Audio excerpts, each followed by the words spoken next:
Basi na tuombe. Baba, katika jina la Yesu Kristo, tuko miguuni mwako asubuhi ya leo. Mungu wetu, pokea sifa na shukrani zetu kwa sababu ya wema wako na ulinzi wako mkuu. Asante Bwana kwa ajili ya huduma uliyotupatia muda wa miaka miwili hii ambayo imepita. Na leo Bwana tumejumuika pamoja kwa ajili ya AGM na uchaguzi ulio mbele yetu. Bwana, tunaomba neno lako likapate kutupatia mwongozo, na nitakalo nena Bwana likapate kibali katika maisha ya kila mmoja wetu.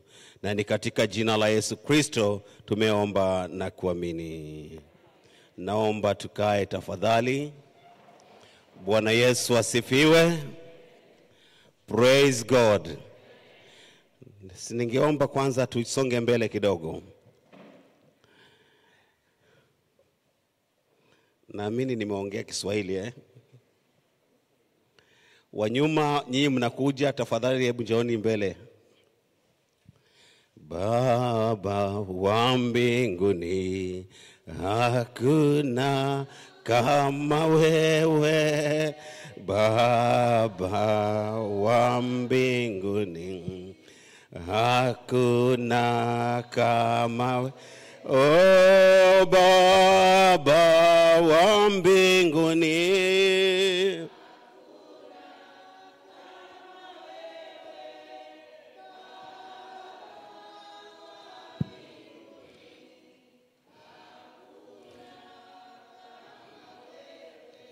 wale ambao tunaingia, tafadhali kuna nafasi huku mbele. Tumeomba tu tafadhali tukasonge mbele. Basi nataka kuwasalimu katika jina la Bwana. Bwana Yesu asifiwe. Kwa jina mimi naitwa Joel Nyata Mwandiga, na asubuhi ya leo Kristo ni Bwana na Mwokozi katika maisha yangu. Huyu Mungu amenipenda kuzidi kiasi, na pia amenipatia nafasi katika huduma hii, huduma ya kina mama kama chaplain, na mimi ni mchungaji wa parokia ya St. James Vikobani, Changamwe Archdiconry. Karibuni sana katika neno la Mungu. Na neno la Mungu asubuhi ya leo tunashirikiana kutoka katika barua aliyoandika Paulo katika Wakorintho, mlango ule wa 4. Ni vifungu viwili vitatu tutasoma kwa ajili ya kushirikiana, na naamini itakuwa mwongozo katika uongozi ambao Mungu ametupatia na wale watakaochaguliwa katika executive ya diocese. Bwana asifiwe. Na kama utangulizi nataka kusema kabla sijasoma, utangulizi wetu hasa unapatikana katika theme ya mwaka huu ya kwamba Mungu alikujua na alikuita kwa pendo lake. Haya maneno yanapatikana katika Isaya 43. Unaposoma Isaya 43 fungu lile la kwanza hadi la 10, kuna maelezo ambayo yanasema ya kwamba Mungu alikujua na kwa pendo lake alikuchagua ukaweze kuwa shahidi wake popote utakapokwenda. Bwana Yesu asifiwe.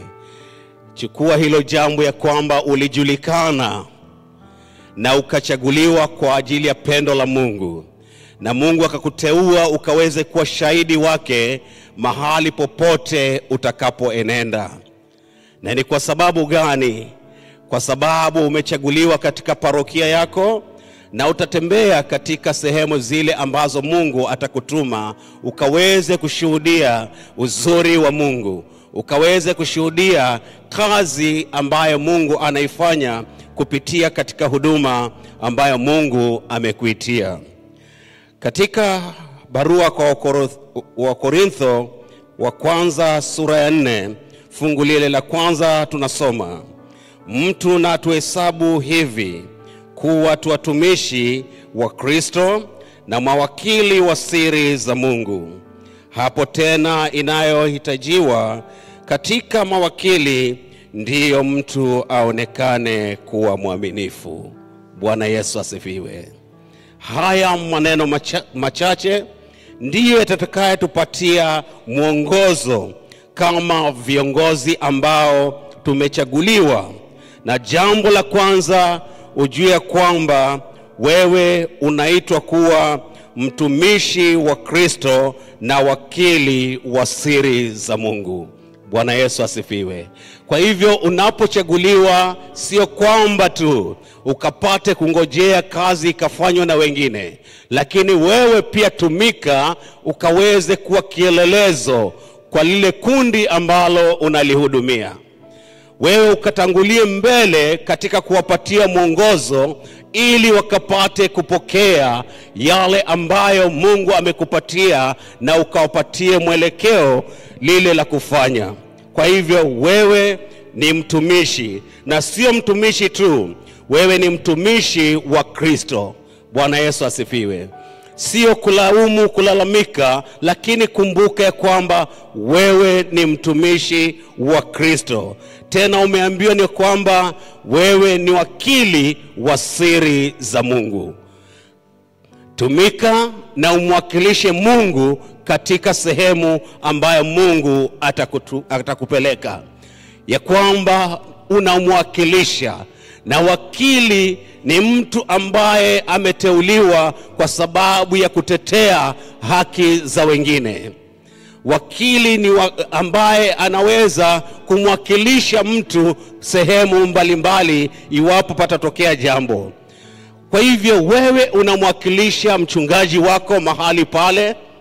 Wewe pia unawakilisha wale uliopewa na parokia, na pia wewe unamwakilisha Mungu mahali pale pamoja na diocese ya Mombasa. Bwana Yesu asifiwe. Kwa hivyo jambo la kwanza, tumika, na unatumika pamoja na Kristo. Manake Paulo akasema katika barua yake katika Warumi mlango ule wa 8 fungu lile la 28 ya kwamba Mungu hufanya kazi pamoja na wale wanaompenda. Bwana Yesu asifiwe.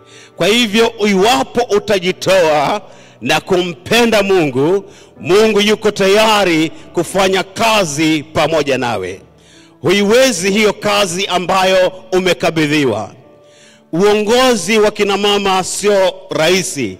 Una changamoto mbalimbali, na utasemwa na utasema wengine, lakini kwa sababu ukifanya kazi pamoja na Mungu, kazi yako itakuwa rahisi. Bwana Yesu asifiwe. Kwa hivyo wewe ni mtumishi, tena ni wakili katika siri za Mungu. Na katika kuwa wakili, tunaambiwa katika fungu la 2 ya kwamba ni mtu aonekane kuwa mwaminifu. Bwana Yesu asifiwe. Uaminifu wako utafanya huduma ya kina mama ikaweze kuwa na mwelekeo. Uaminifu wako utafanya huduma ya kina mama ikaweze kuwa rahisi. Uaminifu wako utafanya parokia yako ikaweze kuinuka, na watu watakuwa wameunganika.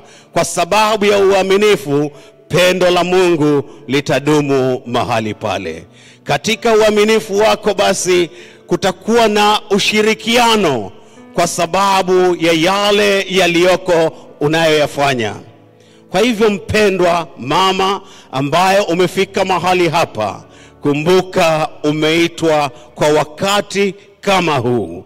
Na kwa sababu umeitwa kwa wakati kama huu, basi enenda ukaweze kumwakilisha Mungu sehemu iliyoko.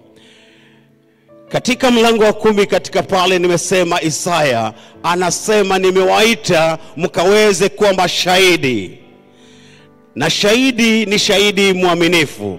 Ndiyo shahidi mwaminifu anayekubalika machoni pa Bwana. Usiwe kiongozi alafu ukao unatoa maneno ambayo sio ya haki. Ni lazima uwe shahidi mwaminifu. Na katika kuwa shahidi mwaminifu, basi kanisa litaongezeka, kundi lako litaongezeka. Lakini ukiwa ni mtu wa kuchochea hauko na uaminifu, ukiwa ni mtu wa kugawanya kundi, hakuna uaminifu, ikiwa ni mtu ambaye anajitenga na wengine, basi huduma yako itakuwa ngumu.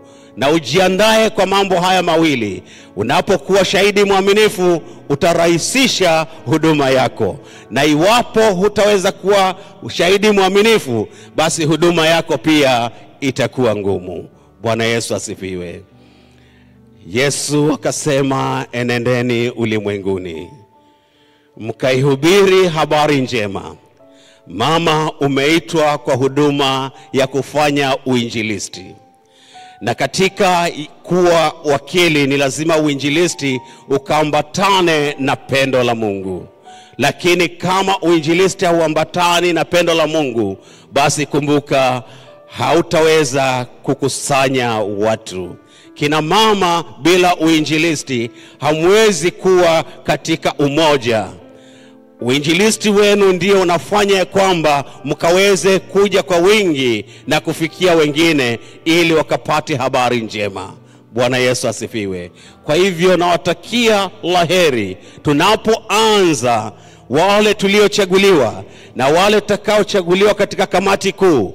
Basi tujue kwamba Mungu atafanya kazi pamoja nanyi iwapo mtampenda. Bwana Yesu asifiwe. Kama pendo la Mungu aliko ndani yako, huduma yako itaangamia. Lakini ukisimama katika pendo, Mungu yuko tayari kuambatana na wewe. Namalizia na fungu hili katika Yoshua mlango ule wa kwanza, fungu lile la 9. Mungu alimhakikishia Yoshua akisema, si ni mimi niliyokuambia? Usiogope, maana nitaandamana na wewe. I will not leave you or forsake you. Bwana Yesu asifiwe. Kwa hivyo huduma hii ambayo umeitiwa, Mungu hatakuacha. Atasimama na wewe katika uongozi, na kadri ya vile miaka inavyoenenda, especially the 2 years to come, Mungu basi ataweza kupatia uongozi unaofaa, na mwisho sifa na utukufu vitamrudia yeye. Praise be to God. Tusimame tafadhali. Wanijua vema Bwana, wanijua vema Bwana, wanijua vema Bwana, niko mbele Bwana. Wanijua vema Bwana, wanijua vema Bwana, kweli wanijua vema Bwana, niko mbele. Mungu wa rehema zote, aliyekuita alikujua kabla hata hujazaliwa. Hivyo Bwana huyu akaweze kupatia uongozi wake, kapate kusimama pamoja na huduma iliyo mbele yako. Kawalete wengi katika kundi la Bwana, na zaidi ya yote wakamjue Kristo. Katika jina la Mungu Baba, Mwana na Roho Mtakatifu tumeomba. Mungu awabariki.